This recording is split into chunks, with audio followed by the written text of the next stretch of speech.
നമുക്കിന്ന് കൺവൾസീവ് ഡിസോർഡേഴ്സിനെ പറ്റി നോക്കാം. എന്താണ് convulsion? Involuntary contraction or series of contractions of voluntary muscle. അതായത് ഇൻവോളണ്ടറി ആയിട്ടുള്ള കൺട്രാക്ഷൻസ് അല്ലെങ്കിൽ സീരീസ് ഓഫ് കൺട്രാക്ഷൻസ് ആണ്. It occur due to disturbances of brain function resulting from abnormal excessive electrical discharge from brain. Abnormal ആയിട്ടുള്ള excess ആയിട്ടുള്ള electrical discharge brain എന്നുള്ളത് കാരണം ബ്രെയിൻ്റെ function disturbed ആകും. ഇത് കാരണം ഈ ഒരു കൺട്രാക്ഷൻ നടക്കും, ഇൻവോളണ്ടറി കൺട്രാക്ഷൻസ് അല്ലെങ്കിൽ സീരീസ് ഓഫ് വോളണ്ടറി കൺട്രാക്ഷൻസ്. ഇനി ഇൻസിഡൻസ് നോക്കാം. ചൈൽഡ്ഹുഡിലാണെങ്കിൽ 8% ചാൻസ് ഉണ്ട്. സെർബ്രൽ പാൾസിൻ്റെ കേസിൽ 35% ചാൻസ് ഉണ്ട് കൺവൾഷൻസ് വരാൻ. മെൻ്റൽ റിട്ടാർഡേഷൻ്റെ കേസിൽ 20% ചാൻസ് ഉണ്ട്.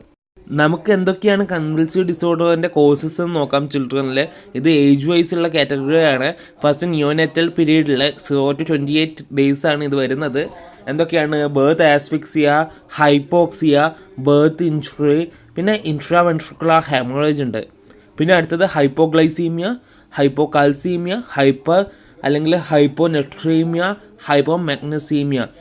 ഹൈപ്പോ എന്നാൽ കോയൽ, ഹൈപ്പർ എന്നാൽ കൂടുതൽ, ഹൈപ്പോകാൽസീമിയ കാൽസ്യം കോയൽ. ഹൈപ്പോ അല്ലെങ്കിൽ ഹൈപ്പർ എന്ന് പറഞ്ഞാൽ ചിലപ്പോൾ ഈ സോഡിയം കുറയോ അല്ലെങ്കിൽ കൂടുകയോ ചെയ്യാം. ഓക്കെ. പിന്നെ നാർക്കോട്ടിക് ഡ്രഗ് വിഡ്രോവൽ, അതായത് ചില കുട്ടികളിലൊക്കെ നാർക്കോട്ടിക് ഡ്രഗ്സ് കൊടുക്കുന്നുണ്ടാകും. അപ്പോൾ അത് പെട്ടെന്ന് വിഡ്രോ ചെയ്യുമ്പോൾ അല്ലെങ്കിൽ മതിയാക്കുമ്പോൾ ഈ ഒരു കൺവൾഷൻസ് ഉണ്ടാകാൻ സാധ്യതയുണ്ട്. പിന്നെ സെപ്റ്റിസീമിയ, മെനിഞ്ചൈറ്റിസ്, പിന്നെ കൺജനിറ്റൽ മാൽഫോർമേഷനിൽ മൈക്രോസെഫാലി ഒക്കെ വരുന്നുണ്ട്. Pyridoxine deficiency, inborn errors of metabolism, storch infection. Storch infection എന്ന് പറയുകയാണെങ്കിൽ ഈ അമ്മക്ക് വരുന്നതാണ് കേട്ടോ, അത് കാരണം കുട്ടിക്ക് ഉണ്ടാകും. പിന്നെ ഇനി ഇൻഫൻസിലും യങ് ചിൽഡ്രനിലും വരുന്നതിന് കാരണം എന്താണെന്ന് നോക്കാം. CNS ഇൻഫെക്ഷൻ ആകാം, meningitis, encephalitis, tetanus, Reye's syndrome ഒക്കെ. റേസ് സിൻഡ്രം എന്ന് പറഞ്ഞാൽ മെറ്റബോളിക് ഡിസോർഡേഴ്സ് ആണ് അല്ലെങ്കിൽ ഡിസീസസ് ആണ്. പിന്നെ അടുത്തത് പോസ്റ്റ് ഇൻഫെക്ഷ്യസ് അല്ലെങ്കിൽ പോസ്റ്റ് വാക്സിനൽ എൻസെഫലോപ്പതി, അതായത് ഇൻഫെക്ഷന് ശേഷമോ അല്ലെങ്കിൽ വാക്സിൻ നൽകിയതിന് ശേഷമോ അല്ല എൻസെഫലോപ്പതി വരുവാണെങ്കിൽ. പിന്നെ metabolic disturbances like dehydration, alkalosis, hypocalcaemia, hypoglycaemia ഒക്കെ. പിന്നെ ട്രോമക്ക് ശേഷം എന്തെങ്കിലും ഒരു ട്രോമാറ്റിക് ആണ് കോസ്. പിന്നെ brain tumour, brain abscess, tuberculoma അതൊക്കെ കാരണമാകുന്നുണ്ട്. പിന്നെ heat stroke, poisoning, breath holding spells, അതായത് ചില കുട്ടികൾ വാശി പിടിച്ചിട്ട് ഈ ബ്രീത്ത് ചെയ്യുന്നത് പിടിച്ചു വെക്കും അവിടെ. അതായത് ഇപ്പോൾ എന്തെങ്കിലും വാശിക്ക് വേണ്ടിയിട്ട് എന്തെങ്കിലും സാധനം കിട്ടാൻ വേണ്ടിയിട്ട്, അതായത് ആ സാധനം കിട്ടുന്നവരെ ഞാൻ ശ്വാസം എടുക്കില്ല എന്ന് ഇങ്ങനെ പിടിച്ചു വെക്കും. അപ്പോഴേ ഇത് പ്രോബ്ലം ആവുന്നുണ്ട്. കാരണം ഹൈപ്പോക്സി ഒക്കെ കാണാം ബ്രെയിനിൽ. പിന്നെ ഡീജനറേറ്റീവ് ഡിസോർഡർ ഒക്കെ ഉണ്ട്. പിന്നെ ഇഡിയോപ്പതിക് എപ്പിലെപ്സി ഉണ്ട്. പിന്നെ ഇനി ഫെബ്രൽ കൺവൾഷൻസ് എന്നൊരു സംഭവമുണ്ട്. ഫെബ്രൽ കൺവൾഷൻസ് പറഞ്ഞാൽ ഈ ഫീവർ കാരണം വരുന്ന കൺവൾഷൻസ് ആണ്. ഇതിൽ നമ്മുടെ CNS ഇൻഫെക്ഷൻ കാരണമുള്ള സാധനം എക്സ്ക്ലൂഡ് ആവുന്നുണ്ട്, ഇതിൽ ഇൻക്ലൂഡ് ആക്കത്തില്ല കേട്ടോ. ഈ ഫെബ്രൽ കൺവൾഷൻസിന് 2 ടൈപ്പ് ഉണ്ട്. ടിപ്പിക്കൽ ഫെബ്രൽ കൺവൾഷൻസും എറ്റിപ്പിക്കലും. ടിപ്പിക്കൽ എന്ന് പറഞ്ഞാൽ 10 മിനിറ്റിൽ കുറവ് ഇത് ലാസ്റ്റ് ചെയ്യത്തുള്ളൂ.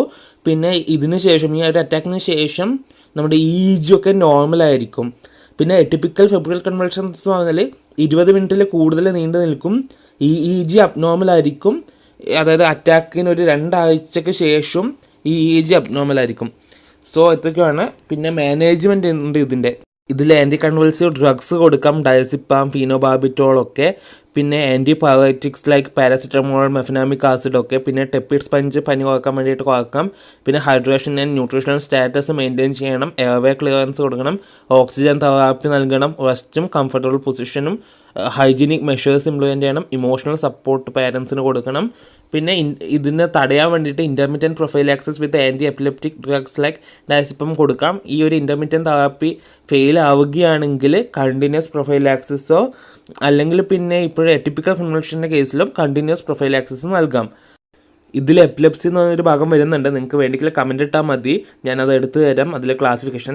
ഇനി പിന്നെ ഡയഗ്നോസിസ് നോക്കുകയാണെങ്കിൽ history taking, physical and neurological examination of blood, urine, CSF, പിന്നെ EEG എടുക്കുന്നുണ്ട്, x-ray skull, CT scan, PET, SPECT scan, SPECT കേട്ടോ. പിന്നെ MRI. പിന്നെ ഇനി മാനേജ്മെൻറ്റ് നോക്കുകയാണെങ്കിൽ എപ്പിലെപ്സിൻ്റെയും കൺവൾസീവ് ഡിസോർഡറിൻ്റെ മാനേജ്മെൻറ്റ് സിമിലർ ആണ്. അപ്പോൾ നമുക്ക് ഓരോന്നായിട്ട് നോക്കാം എന്തൊക്കെയാണ് വരുന്നതെന്ന്. ഇതിൽ ഫസ്റ്റ് വരുന്നത് ഡ്രഗ് തെറാപ്പിയാണ്. ഈ ഒരു സീഷർ ടൈപ്പ് ഓഫ് സീഷറും എക്കണോമിക്കൽ സ്റ്റാറ്റസും ഒക്കെ നോക്കിയിട്ടാണ് ഈ ഡ്രഗ് ചൂസ് ചെയ്യുന്നത്. നമുക്ക് ഓരോന്നായിട്ട് നോക്കാം. ഫീനോബാർബിറ്റോൾ 3 to 5 mg/kg/day കൊടുക്കുന്നുണ്ട് 1 മുതൽ 2 ഡിവൈഡ് ഡോസിൽ. ഇത് ഏതൊക്കെ കേസിലാണ് കൊടുക്കുന്നത് നോക്കില്ല. Tonic clonic, partial, akinetic and febrile കൺവൾഷൻസിൻ്റെ കേസിൽ. ഡൈഫീനൈൽ ഹൈഡ്രാറ്റോയിൻ ഉണ്ട് 5 മുതൽ 8 mg/kg/day കൊടുക്കും 2 ഡിവൈഡ് ഡോസിൽ. Tonic clonic, atonic, akinetic and partial സീഷേഴ്സിൽ കൊടുക്കുന്നുണ്ട്. കാർബാമസിപ്പിൻ ഉണ്ട് 10 to 20 mg/kg/day 2 to 3 ഡിവൈഡഡ് ഡോസിൽ കൊടുക്കുന്നുണ്ട്. Indicated in tonic clonic, atonic, akinetic and partial seizures. പിന്നെ ഡൈസ്പാം ഉണ്ട് 0.2 mg/kg/ഡോസ് IV അല്ലെങ്കിൽ റെക്ടലായിട്ട് കൊടുക്കും സ്റ്റാറ്റസ് എപ്പിലെപ്റ്റിക്കസിൻ്റെ കേസിൽ. പിന്നെ സോഡിയം വാൽപ്രോറേറ്റ് ഉണ്ട് 15 to 20 mg/kg/day 3 മുതൽ 4 ഡിവൈഡഡ് ഡോസിൽ കൊടുക്കും. Broad spectrum anti convulsive agent ആയിട്ടാണ്. പിന്നെ ഈഥോസക്സിമൈഡും ഉണ്ട് 10 to 20 mg/kg/day 2 ഡിവൈഡഡ് ഡോസിൽ കൊടുക്കും. Indicated in absence seizure. അടുത്തത് ഡയറ്റ് തെറാപ്പിയാണ്. കീറ്റോജനിക് ഡയറ്റ് ഈ ഒരു സീഷറിനെ ത്രെഷോൾഡ് കൂട്ടാൻ സഹായിക്കുന്നുണ്ട്.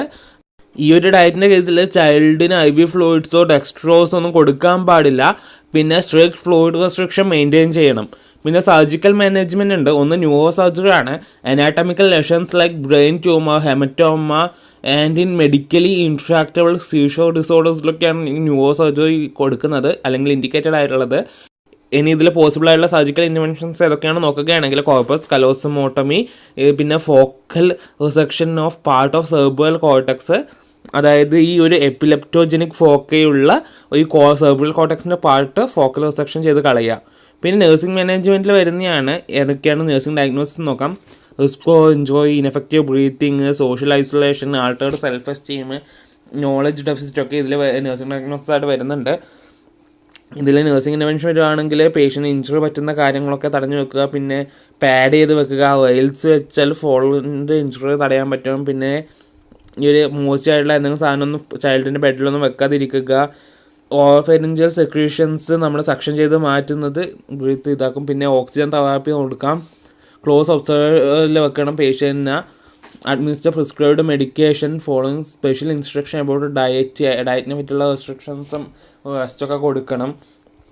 പിന്നെ റെസ്പിറേറ്ററി അറസ്റ്റും ആസ്പിറേഷൻ പ്രിവെൻറ്റ് ചെയ്യാൻ വേണ്ടിയിട്ട് ലൂസ് ക്ലോത്ത്, നെക്കിന് അറൗണ്ടിലായിട്ട് ലൂസ് ക്ലോത്ത് വെക്കുക. ചൈൽഡിന് ഫ്ലാറ്റായിട്ട് കിടക്കുക. സെക്രീഷൻസ് റിമൂവ് ചെയ്തിട്ട് ഒരു ക്ലിയർ എയർവേ കൊടുക്കുക. കൺവെൻഷൻ്റെ ടൈമിൽ റിസ്ട്രെയിൻ ചെയ്യുന്നത് ഒഴിവാക്കുക. പിന്നെ റെക്കോർഡ് ഇവൻറ്റ്സ് ഇൻ ഡീറ്റെയിൽസ്, ഒരു ഇവൻറ്റ് ഡീറ്റെയിൽ ആയിട്ട് വിശദീകരിക്കുക. പിന്നെ സോഷ്യലൈസേഷൻ പ്രൊമോട്ട് ചെയ്യാൻ വേണ്ടിയിട്ട് instruct the parent to allow the child to perform normal life as possible with some restricted activities like not to climb high places or to avoid swimming and exertional activities. പിന്നെ strengthening self esteem ചെയ്യാൻ വേണ്ടിയിട്ട് explanation, reassurance and encouraging to discuss about feeling, promoting independence and self care and family counselling. പിന്നെ providing health teaching, എഡ്യൂക്കേഷൻ്റെ നമ്മുടെ deficit knowledge ആണല്ലോ, necessary related health teaching to be given with special emphasise on continuation of medication care during convulsions, diet therapy, restricted activities, misconception regarding disease and follow up. So മറ്റൊരു ടോപ്പിക്കായിട്ട് മറ്റൊരു video കാണാം. Bye, thank U.